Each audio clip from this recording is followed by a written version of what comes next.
Well, good afternoon and happy St. Patrick's Day. I had a pair of green glasses and a green hat for St. Patty's Day, but as soon as I put it on, with the green screen that I use, my face, my head, it disappeared. So today we are in Daniel chapter 5, and this is the writing on the wall. And Belshazzar is having a big feast, and he sees the writing on the wall. So, like we've done before, I'm going to read through the entire chapter of chapter 5, and then we will come back and go over the study parts of it. So, if you'd like to follow along, we're in Daniel chapter 5, the writing on the wall. Belshazzar the king made a great feast to 1,000 of his lords, and drank wine before the 1,000. Belshazzar, while he tasted the wine, commanded to bring the golden and silver vessels, which his father Nebuchadnezzar had taken out of the temple which was in Jerusalem, that the king and his princes, his wives, and his concubines might drink therein. And just so you know, we are in the King James Version. Then they brought the golden vessels that were taken out of the temple of the house of God, which was at Jerusalem, and the king and his princes, his wives, and his concubines drank in them. They drank wine and praised the gods of gold and silver, of brass, of iron, of wood, and of stone. In the same hour came forth fingers of a man's hand, and wrote over against the candlestick upon the plaster of the wall of the king's palace. And the king saw the part of the hand that wrote. Then the king's countenance was changed, and his thoughts troubled him, so that the joints of his loins were loosed, and his knees smote against one another. The king cried aloud to bring in the astrologers, the Chaldeans, and the soothsayers. And the king spake, and said to the wise men of Babylon, Whosoever shall read this writing, and show me the interpretation thereof, shall be clothed with scarlet, and have a chain of gold about his neck, and shall be third ruler of the kingdom. Then came in all the king's wise men, but they could not read the writing, nor make known to the king the interpretation thereof. Then the king Belshazzar greatly troubled, and his countenance was changed in him, and his lords were astonished. Now the queen, by reason of the words of the king and his lords, came into the banquet house. And the queen spake and said, O king, live forever. Let not thy thoughts trouble thee, nor let thy countenance be changed.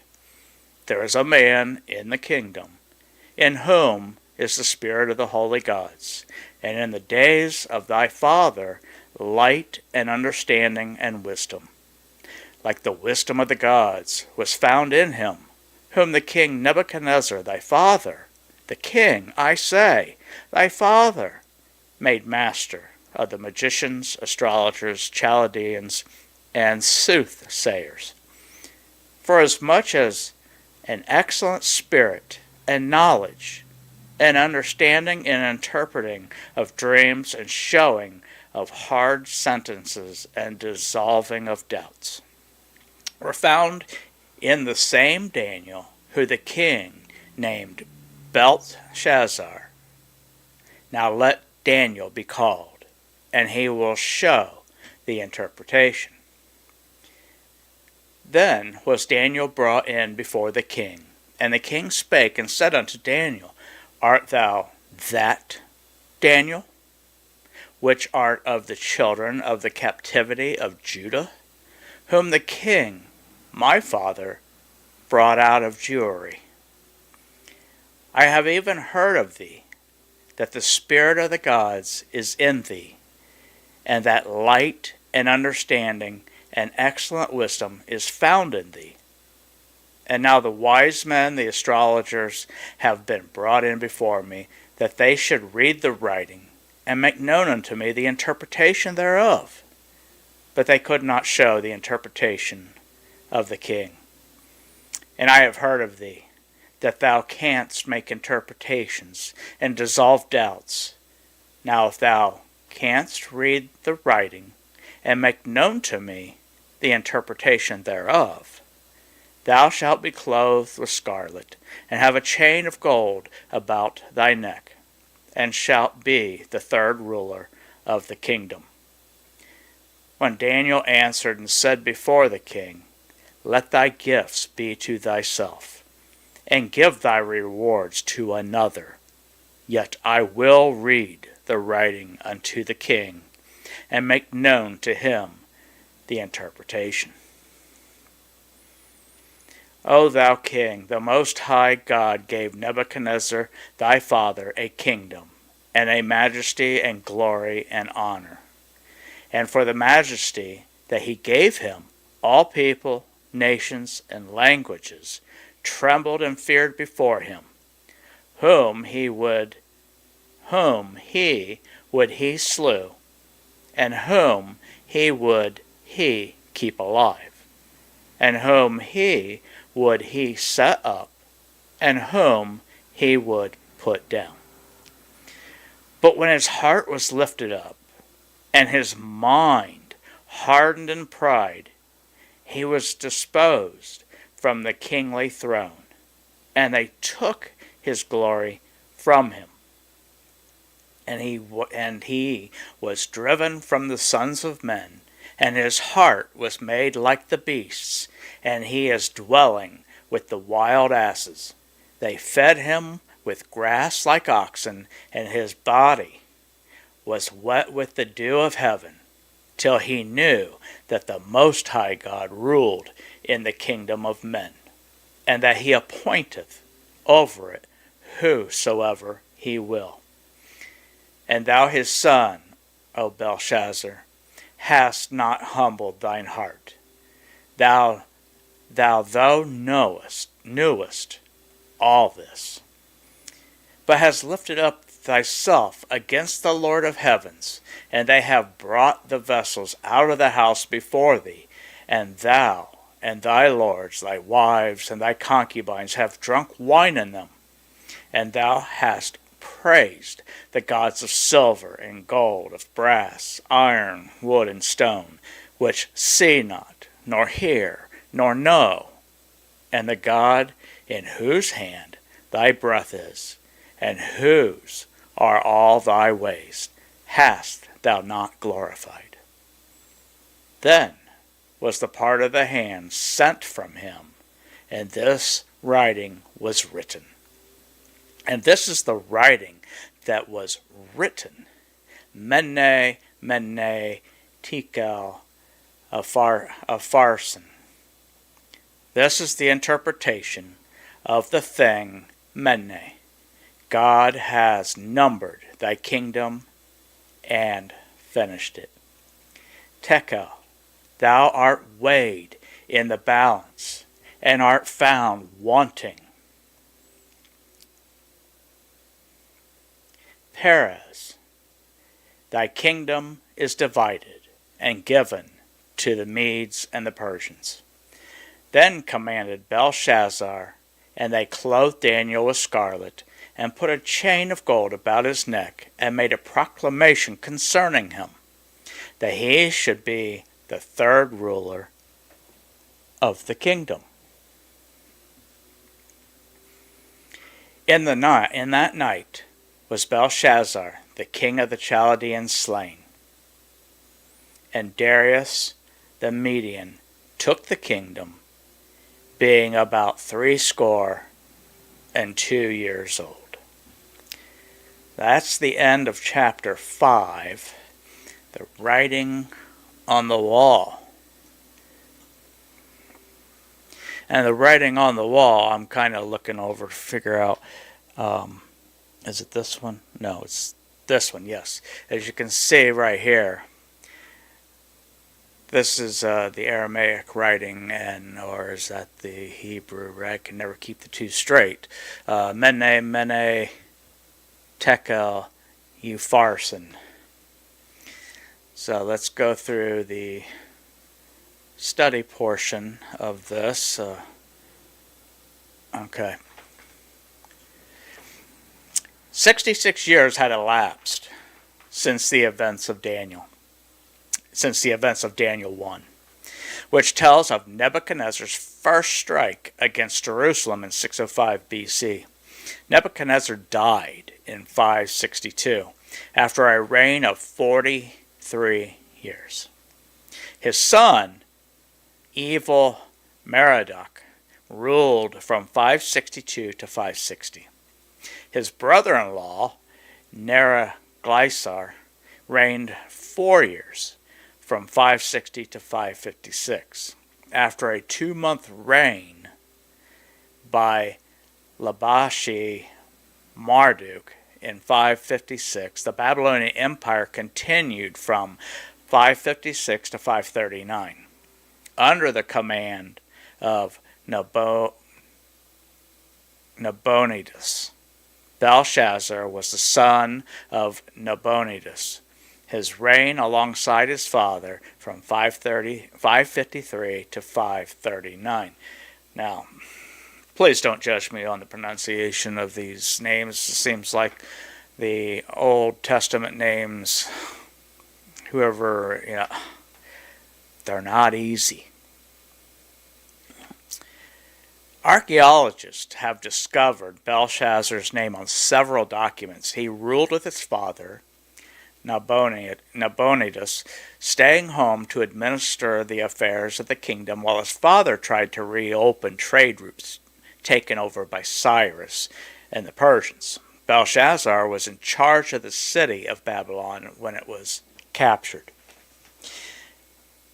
Nabonidus was first in command as king, and Belshazzar, his son, was second.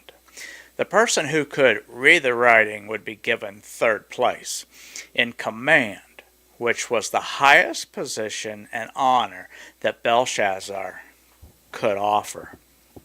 Although the writing on the wall contained only 3 simple words in Aramaic or the Syriac, a language understood by Babylonians. The people could not determine its prophetic significance. God gave Daniel alone the ability to interpret the message of doom to Babylon. No matter how great the reward offered, the wise men of the kingdom couldn't interpret the message because they lacked God's wisdom. Daniel did not rush into the banquet hall with the others. His loyalty was to God, not the money. This queen was either Nabonidus' wife or the wife of one of his predecessors, possibly even of Nebuchadnezzar. She was not Belshazzar's wife, because his wives were with him in the banquet hall. The king offered Daniel beautiful gifts and great power if he would explain the writing, but Daniel turned him down. Daniel was not motivated by material rewards. His entire life had been characterized by doing what was right in God's eyes. Daniel was not showing disrespect and refusing the gifts, but he was growing older and knew the gifts would do him little good. Besides, being the third highest ruler in a kingdom Daniel knew was about to be destroyed was not exactly motivating. Daniel wanted to show that he was giving an unbiased interpretation to the king. Doing what God wants should be our first priority, not gaining power or rewards. Do you love God enough to do what He wants, even if it means giving up comfort, influence, or financial reward? As king, Belshazzar would have known Babylonian history, so he was familiar with the story of how God had humbled Nebuchadnezzar. Nevertheless, Belshazzar's banquet was a rebellious challenge to God's authority. He took the sacred vessels from God's temple and drank from them.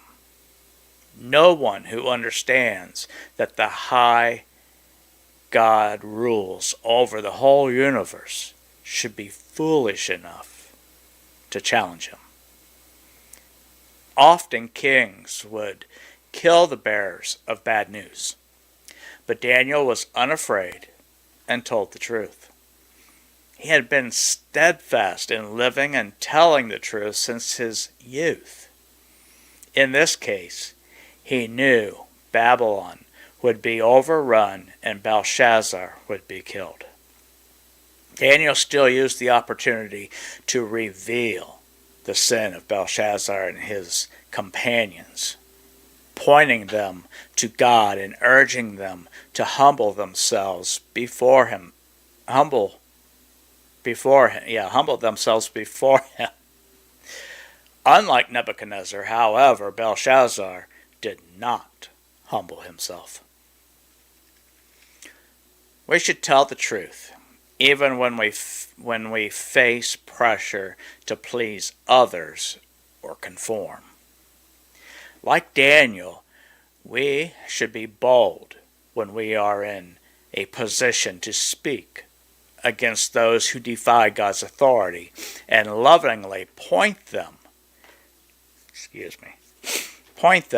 to the saving grace of Jesus, even when it seems they will not listen. Belshazzar was using the sacred vessels from the temple for his party, and God condemned him for this act. We must not use for sinful purposes what has been dedicated to God. Today, this would include church buildings, financial donations, and anything that has been set apart for serving God. Be careful how you use what is God's. Man, my nose won't quit itching. The writing on the wall was a message for all those who defy God. Although Belshazzar had power and wealth, his kingdom was totally corrupt, and he could not withstand the judgment of God. God's time of judgment comes for all people. If you have forgotten God and slipped into a sinful way of life, turn away from your sin now before he removes the opportunity to repent. Ask God to forgive you and begin to live by his standards. The Medes and the Persians joined forces to overthrow Babylon. This event was predicted in the dream that Nebuchadnezzar had in Daniel 2. It was represented in the statues, silver, chest, and arms. Darius and his soldiers entered Babylon by diverting the river that ran through the city and then walking in on a dry riverbed. This Darius is not to be confused with Darius I, mentioned in Ezra, Haggai, and Zechariah, or Darius II, the Persian, mentioned in Nehemiah. Darius the Mede is named only in the book of Daniel. Other records name no king between Belshazzar and Cyrus. Thus, Darius may have been 1. Appointed by Cyrus to rule over Babylon as a province of Persia. 2. Another name for Cyrus himself, or for his son, Cambyses. Or 3. A descendant of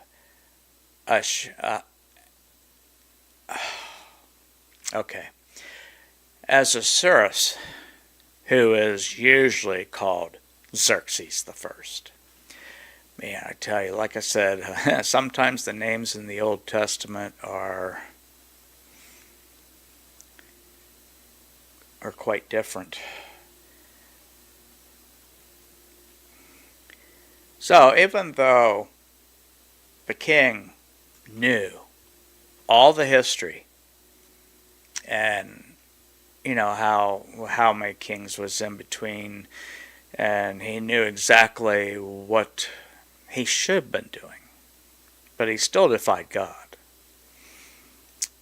and he was taken out. He used things that were meant for worship and to honor God as things for a pleasurable banquet, and God didn't put up with that. So what are we doing nowadays to defy God? And what should we be doing to honor God, regardless of